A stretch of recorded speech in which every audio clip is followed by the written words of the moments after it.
हम इस वक्त थुनांग से तकरीबन 7 किलोमीटर दूर पांडवशिला में मौजूद हैं और इसकी पहले तबाही की तस्वीर आपको दिखाते हैं कि जब बादल फटा तो कैसे ये 5 मंजिला एक होटल हुआ करता था, ये आप देखिए कि पूरी तरीके से जमींदोज हो गया है और इस होटल के गिरने की खबर बहुत वायरल हुई थी। दूसरी साइड में आप देखिए कि इतने बड़े बड़े पत्थर लुढ़क कर वहां से आए हैं, इन्होंने इस पूरे मकान को तबाह कर दिया। कई सारे ऐसे मकान हैं जो इस तबाही का शिकार हुए और हर तरफ आप देखिए कि तबाही का मंजर है। लेकिन ये पांडवशिला जहां हम इस वक्त मौजूद हैं, वो ये पांडवशिला है जो हाथ से हिल जाता है। ये अगर हम इसको हिलाएं तो ये आप देखिए कि ये हिलता हुआ आपको दिखेगा। ये शिला हिल रही है, ये शिला हिल रही है। लेकिन इतनी बड़ी तबाही में ये पांडवशिला जो है वो जस की तस रही। अब इसके पीछे आध्यात्मिक कारण यहाँ के तमाम सारे स्थानीय लोग मान रहे हैं कि एक आध्यात्मिक कारण है, कुछ साइंटिफिक कारण भी होगा। मेरे साथ में नरेश ठाकुर जी हैं जो कि इस पांडवशिला जो गांव है उसके प्रधान हैं। नरेश जी, ये पांडवशिला बिल्कुल अपने स्थान से हिली तक नहीं, जबकि अभी हम हिला रहे हैं तो हिल रही है, बाकी सारी तबाही हो गई यहाँ पे। नमस्कार, मैं नरेश ठाकुर, प्रधान ग्राम पंचायत धारजोल। सबसे पहले मैं एनडीटीवी वालों का दिल की गहराइयों से धन्यवाद करता हूँ जो हमारे बीच हमारी समस्या सुनने के लिए रूबरू हुए। हमको रूबरू को हमारे मेरे लोग गांव के लोग भी हैं, जहां जिस गांव के मैक्सिमम ये लोग जिस गांव के हैं, जिस गांव में तबाही का मंजर बहुत हुआ। ये वो गांव पीछे पड़ता है, यहाँ से 3 किलोमीटर पीछे पड़ता है गांव मेरा रुशाड़ा गाड़। और रुशाड़ा गाड़ में इतनी तबाही सड़क की है, 3 किलोमीटर मेरी जो पीडब्ल्यूडी से निर्मित सड़क है वो तबाही के मंजर से बिल्कुल चकनाचूर हो गई है, उसका नामो निशान मिट गया है।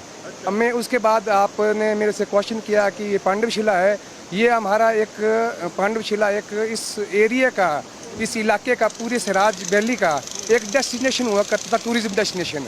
और सब लोग जितने भी शिकारी माता के दर्शन करने के लिए आते थे, जितने भी लोग यहाँ से आते जाते थे और सब यहाँ नमस्तक होके जाते हैं। ये इस पांडवशिला में इतनी शक्ति है और मैंने अपनी आंखों से लाइव देखा कि भाई इस रुशाड़ खड्ड का पानी इसके ऊपर से बह रहा था, इसके ऊपर से बह रहा था। मैं थोड़ा सा आपको दिखाना चाहूँगा, इस साइड का जो पानी, जो ऊपर से पानी का फ्लो आ रहा था, उसने इसके पल्ली साइड का जितना जो हमारे यहाँ से सुरक्षा की दीवार दी थी वो ध्वस्त कर दी, तोड़ करके ख़त्म कर दी।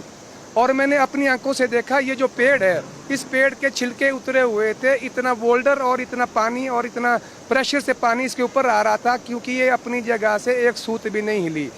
मैं आपको ये कहना चाहता हूँ कि आप इसके पीछे जाएंगे, गांव जाएंगे तो इसके 40-40 गुना चट्टानें मेरी सड़क के ऊपर खड़ी हुई है। इस मकान के पीछे आप देखेंगे ये चट्टान यहाँ हुआ नहीं करती थी। इस चट्टान के बराबर मेरे को सैकड़ों के हिसाब से चट्टानें मेरी सड़क को ध्वस्त कर गई है। ये मैं प्रत्यक्ष हूँ इस लाइव स्ट्रीम का, इस एरिया का। मैंने इस होटल को भी अपनी आंखों से गिरते हुए देखा, रात का ये मंजर हमने बिल्कुल लाइव देखा कि भी कैसे कैसे होना कि ये 11 बजे का समय है। यहाँ से मैंने हरियाणा के 6 लड़कों को रेस्क्यू, अपने घर रेस्क्यू किया और मेरे पड़ोस के लोग थे उनको रेस्क्यू किया। और एक यहाँ डेड बॉडी भी कलेक्ट हुई। मेरे गांव में 3 कैजुअलिटी हुई हैं जो 2-3 खुले गांव की है। अच्छा प्रधान जी, एक बात बताइए, इतनी बड़ी तबाही हुई, आप लोगों को मदद, कुछ आर्थिक मदद मिली?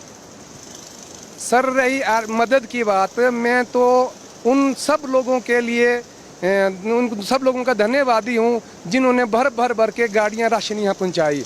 मेरी पंचायत में, खास करके अपनी पंचायत की बात कहूँ तो मेरी पंचायत में इतनी मदद होती, मैं तो मेरे पास शब्द नहीं है।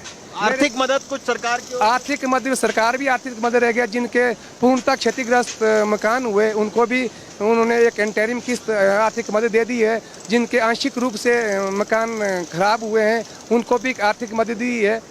ये आप देखिए, ये पांडवशिला है, हिल रही है।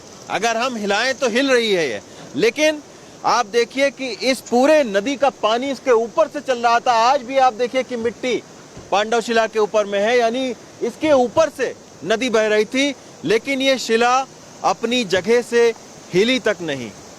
ये एक चमत्कार है, इसके पीछे बहुत सारे कारण हो सकते हैं, लेकिन निश्चित तौर पर इस पूरे इलाके में चर्चा का विषय बनी हुई है। पांडव शिला से जेवियर के साथ रवीश रंजन शुक्ला, एनडीटीवी इंडिया।